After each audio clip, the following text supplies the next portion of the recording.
Guys, it's Greg here, aka NYPrepper. It is Wednesday, January 31st, 2024, and I have an emergency alert to share with you guys. Right now it is 2:39 p.m. Eastern Time here in the United States, and we have some major breaking news coming in from the Middle East and also from Europe and Asia.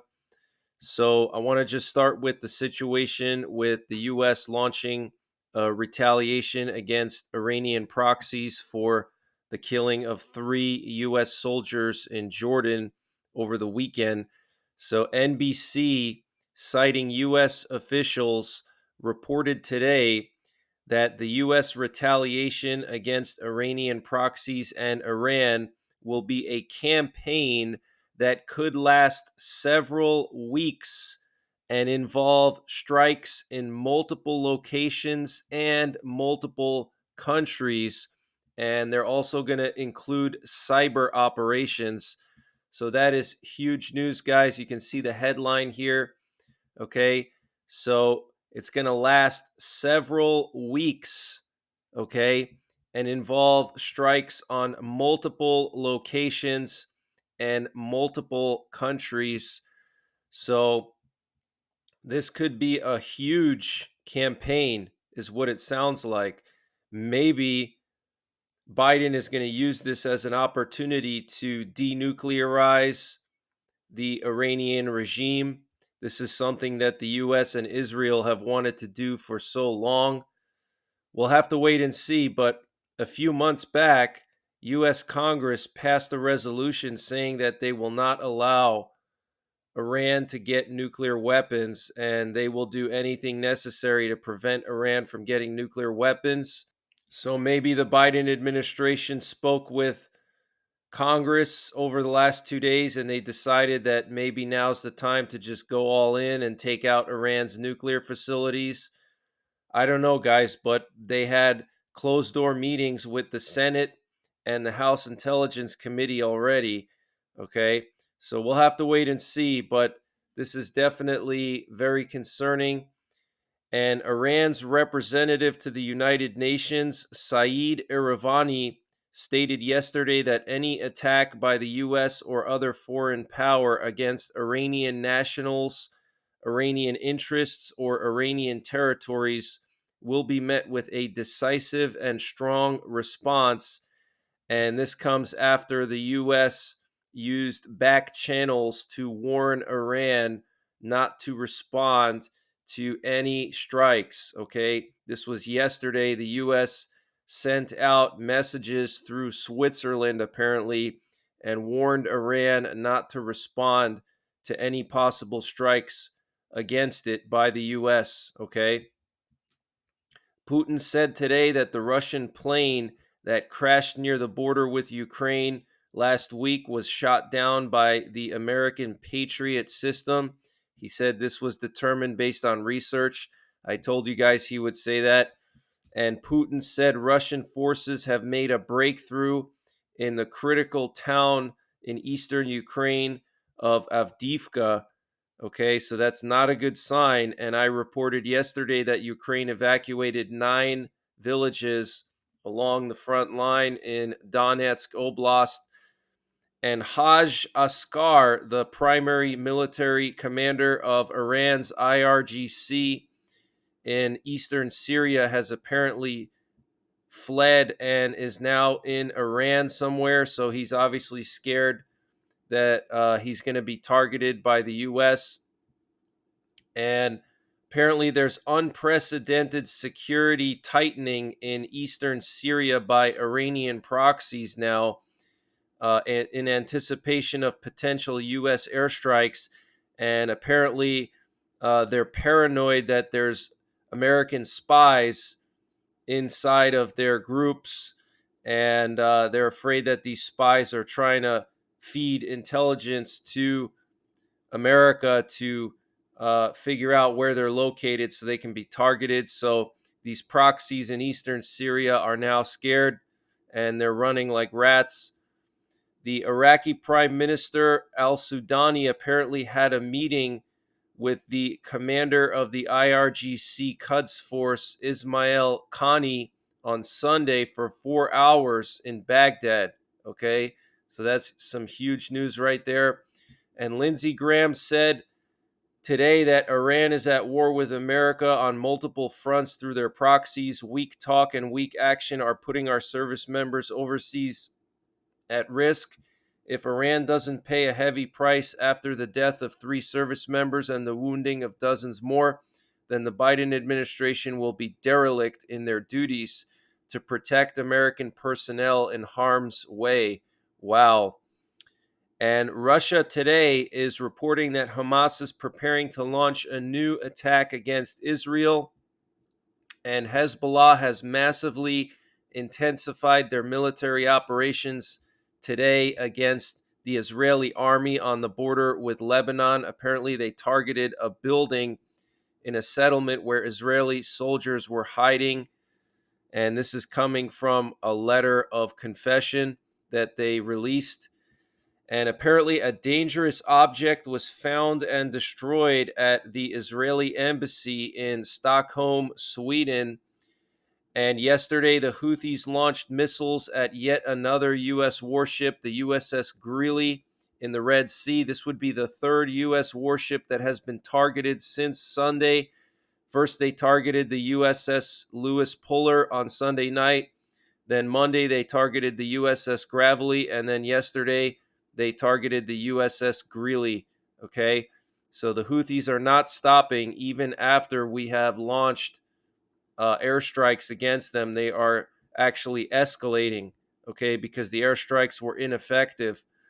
The Houthis said they received a threatening message from Washington via the Sultanate of Oman, and they warned America against opening new battles in Yemen. And Saudi Arabia, the UAE, Ethiopia, Iran, and Egypt have officially confirmed joining BRICS. Okay, want to just show you guys some flight paths from last night. If you weren't watching the live stream, we had a U.S. presidential doomsday plane that took off from Offutt Air Base yesterday evening and landed at Dyess Air Force Base in Abilene, Texas. And Dyess Air Force Base is where we have our bombers. It's one of our main bomber bases for B-52s, B-2s, B-1s. So very interesting. A presidential doomsday plane going from the Stratcom bunker all the way to Texas to a major bomber base. That is pretty unusual. Also, we had a nuke sniffer plane fly all the way up to Duluth, Minnesota, and it was doing touch and goes at the Duluth airport for several hours, and then it turned around and came back and landed back in Stratcom. So our nuclear forces are definitely on high alert. And we also had a U.S. reconnaissance drone fly into the eastern Mediterranean from Sicily, and it turned its transponder off once it got near Crete. And apparently today, U.S. forces struck and destroyed another Houthi missile site. This was reported by U.S. Central Command. So I want to just update you on the situation in Europe and Asia. The Ukrainian army is claiming to have hit a major airbase in Crimea today, the Belbek airfield. There is a video out, but I can't show it here. But there were multiple kabooms in the area. And the Ukrainian army also launched a wave of drones at Crimea last night and apparently destroyed a Russian radar station in Rozdolne. And more than a dozen drones attacked the Russian Air Force unit number 85683. And Russia is claiming they shot down 17 out of 20 missiles over the Black Sea and 3 over Crimea. So Ukraine is targeting Crimea. And Russia said that there was also a drone attack in St. Petersburg on the Nevsky Mazut plant. So Ukraine is really targeting Russia deep behind the front lines with their drones. And Ukrainian military intelligence claims that there was a cyber attack against protected networks of the Russian Ministry of Defense. And Poland's Minister of Defense signed an agreement with the Netherlands Minister of Defense and the German Minister of Defense with regards to troop movements through their territories. And this update was sponsored by My Patriot Supply. Guys, My Patriot Supply has brought back their 25% discount on their 3-month emergency food supply. And to get the deal, you have to go to preparewithnyprepper.com, and the link is in the description below this video. And this 3-month emergency food supply has a 25-year shelf life and includes over 2,000 calories per day. All of this food is stored within 6 rugged, water-resistant buckets, and free shipping is included. And My Patriot Supply is also doing a 30% discount on the Vesta self-powered indoor space heater and stove. With this thing, you can safely heat and cook indoors. You don't have to worry about carbon monoxide poisoning. You don't have to worry about burning your house down. It uses special canned heat, and it comes with 24 cans. Each can will last you 6 hours and can warm up a room of 200 square feet. So to get the deal, also go to preparewithnyprepper.com. And also, My Patriot Supply has a general store where they sell all kinds of prepping and survival items. To get to that store, you just click on the My Patriot Supply logo at the top of the page, and it'll take you to their general store. And they have all different kinds of discounts here on various items. They have MREs, they have water filters, they have potassium iodides, fire starters, anything you can imagine. So use the link preparewithnyprepper.com to get 25% off of the My Patriot Supply 3-month emergency food supply and 30% off of the Vesta indoor space heater and stove. The Dutch Defense Minister Ollongren revealed that her country had signed a declaration with Germany and Poland regarding the establishment of a military corridor to secure the movement and transfer of troops and equipment between those countries in case of a major military escalation. So this is huge, considering the fact that NATO just started this massive so-called exercise with 90,000 troops. Okay, that is extremely concerning that now they're signing these agreements for basically a military Schengen zone that would allow these European countries to move troops between each other without any hassles in the event of a crisis. Okay, and we've seen massive amounts of NATO reconnaissance over Eastern Europe over the last few days. And Taiwan's Navy wrapped up exercises with mine-laying ships and patrol boats off the coast of Kaohsiung. I don't know if this was an exercise or if they actually went and laid down mines. It sounds like that's what they did. They laid down mines, but they're calling it an exercise.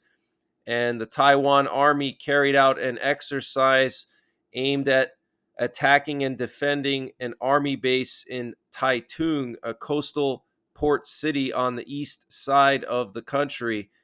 Okay, so they were practicing basically reclaiming a captured base by China. If, let's say, China were to invade and they captured this Taiwan base, they were practicing on basically reclaiming it. So very serious, guys. And the Pentagon is increasing the number of attack drones to use to swarm Chinese forces during a potential Chinese invasion of Taiwan, which would buy the U.S. time to bring in reinforcements. This was reported by USNI News. And the FBI director said today that China has a bigger hacking program than that of every major nation combined. And the FBI says it has taken down a large botnet of malware installed by Chinese hackers on hundreds of routers inside the U.S. in an effort to get access to infrastructure. The FBI says it used search and seizure warrants to remotely delete the malware without notifying device owners. Okay, so that is just huge, guys. They were installing all kinds of malware in routers across the country so they could shut down our internet. Okay. And this is coming after the U.S. Director of National Intelligence said that China has installed backdoors in all of our critical infrastructure. So if anything were to happen with Taiwan, they could go in and basically shut us down. They could shut down our infrastructure. They could shut down our internet, cause all kinds of problems.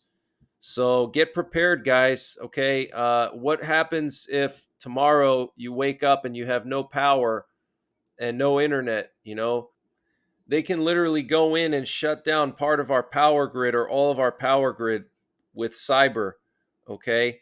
So make sure you have everything you need in the event of a power failure. And Ecuador said they're going to transfer their old Soviet equipment to the US and will do so despite the negative position of the Russian Federation on this matter. This was stated by the country's president, Daniel Noboa. So this is very interesting. Ecuador clearly aligning itself with the U.S. And the border crossing to Luxembourg from Germany was blocked today by angry farmers with their tractors. And I want to just show you this picture here coming out of Oklahoma last night. There was a natural gas pipeline that ruptured, and you can see this huge flame coming out. Here we have some footage coming out of Paris in France. You can see here angry farmers confronting police. Apparently, 15,000 French police officers have been deployed to Paris to prevent the farmers from entering Paris. So this could get really tense, guys. We could see potentially an all-out civil war in France between these farmers and the common people and the French government. Okay, so here we have some video footage posted by Elon Musk yesterday on his Twitter platform showing his new robot called Optimus. And doesn't it look really similar to a Terminator? I mean, look at this thing, guys. Okay, so these Terminator movies, they came out 40 years ago and they predicted everything. The rise of AI, the rise of robots. This is the new future here. Okay, they want robots to replace everything. They want artificial intelligence to replace everything. And there's so many science fiction movies and novels that talk about a future dystopian society where basically people have been replaced by artificial intelligence in the workforce and people no longer work. Basically, 90% of society is unemployed. They get money from the government, and robots basically do everything. Most notably, Judge Dredd. Some of you guys may remember Judge Dredd, but the story in that movie or comic book, basically there's a nuclear war, and after the nuclear war, people are living in these giant cities, and everything outside of these cities is irradiated, basically an irradiated wasteland.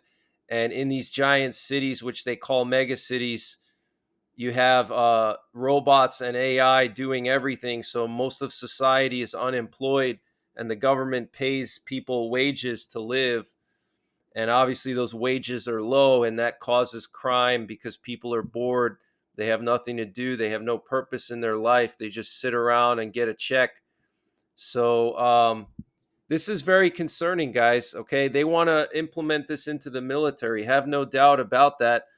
Uh, I'm sure all of our defense contractors are working on implementing AI. I'm sure that they probably already have implemented AI in our military in many ways. And from what I've heard is that they want to implement AI into our nuclear forces. So our nuclear forces can basically act on their own in the event that our leadership gets wiped out, or if there's a communication problem between our leadership and our nuclear forces. The bombers and various launching platforms can basically act on their own through artificial intelligence. So that's the latest breaking news that I have, guys. I'm going to continue to monitor the situation in Iran, but it looks like a massive campaign is going to begin any day now. The U.S. is planning a campaign that will last for several weeks, okay, and involve multiple countries, multiple locations. So get prepared. Things could really pop off soon. So I'll be back later on tonight, either with a live stream or a video update. So make sure you're subscribed, hit the notification bell down below so you get notified when I post these emergency alerts. And until next time, take care, God bless, and don't forget the 3 Ps: prepare, practice, and persevere.